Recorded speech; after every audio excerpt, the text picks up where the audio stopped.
Il s'agit d'une vue supérieure d'une vertèbre cervicale caractérisée par le processus épineux bifide, les processus transverses pareils. Les surfaces articulaires supérieures sont orientées de 45 degrés et le foramen vertébral de forme triangulaire.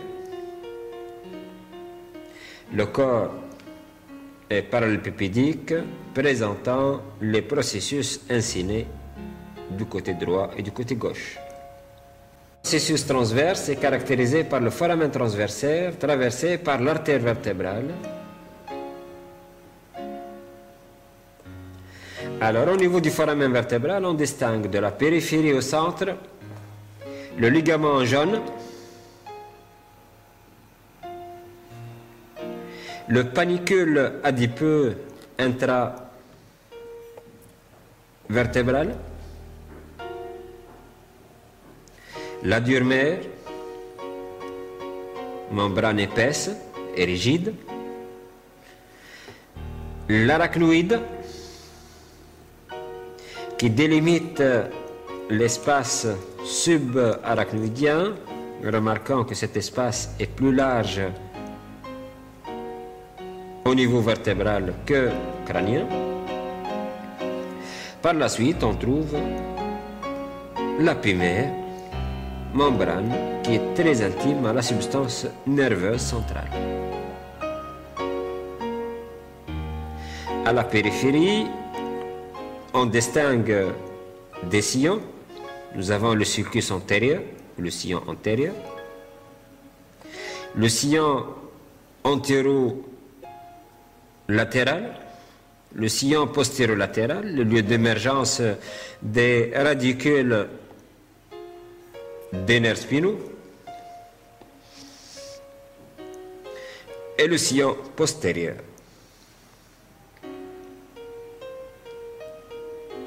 Chaque myélomère est centré par le canal central. À l'état embryonnaire, ce canal était large, permettant la circulation du liquide amniotique, et ça s'appelait le canal épendymère. Ce canal central est entouré par une plage de substances grises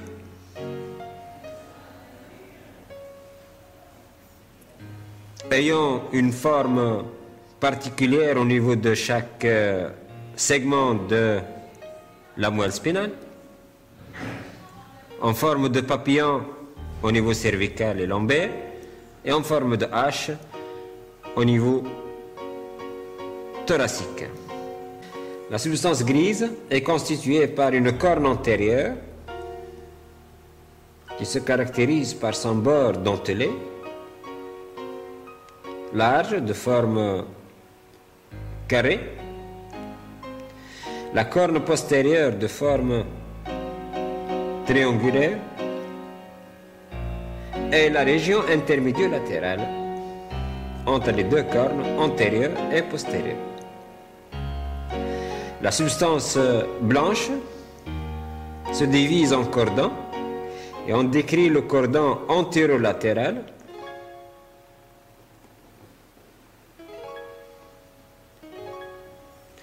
et le cordon postérieur.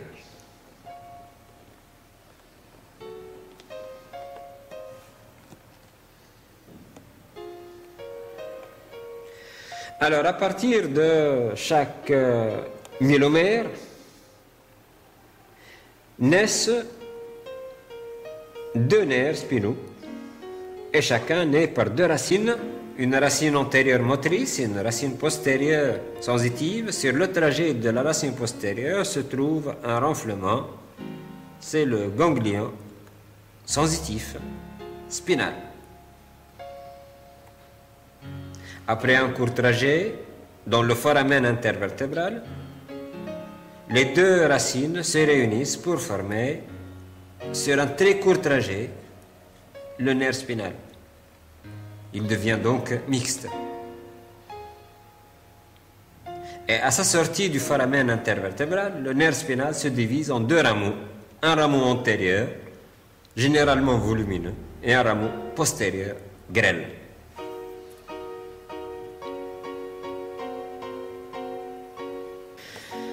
La moelle spinale n'a réellement un aspect homogène. Il s'agit d'un cordon de coloration blanche qui a une longueur de 45 cm. Mais réellement, il a un aspect segmentaire. Il est constitué par des segments et chaque segment s'appelle un myélomère. Sur cette maquette, on voit la superposition de deux myélomères. Et chaque myélomère correspond à une vertèbre. Donc la colonne vertébrale contient 31 vertèbres et donc 31 myélomères. Chaque myélomère se caractérise par une portion de la moelle spinale centrée par le canal central, entourée par la région intermédio-latérale, la corne antérieure à bord crénelé au niveau cervical et lombo-sacré, la corne postérieure triangulaire,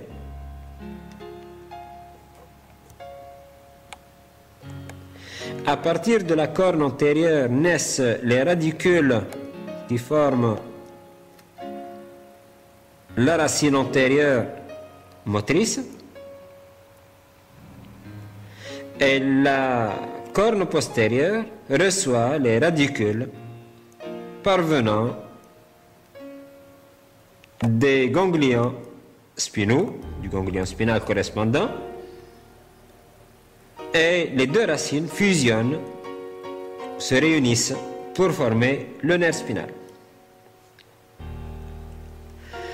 La composante blanche se constitue par le cordon antérolatéral. Ce sont des neurofibres qui sont perpendiculaires à la section de la moelle spinale, qui relient les myélomères entre eux, donnant un aspect homogène à la moelle spinale.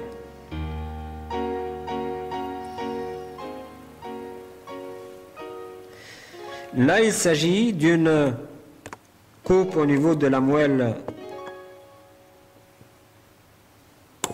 sacro-lombaire qui se caractérise par son aspect ovalaire. Et on distingue donc la corne antérieure à bord dentelée, la corne postérieure effilée et la région intermédio-latérale avec la présence de la corne latérale, l'origine du système nerveux parasympathique sacré.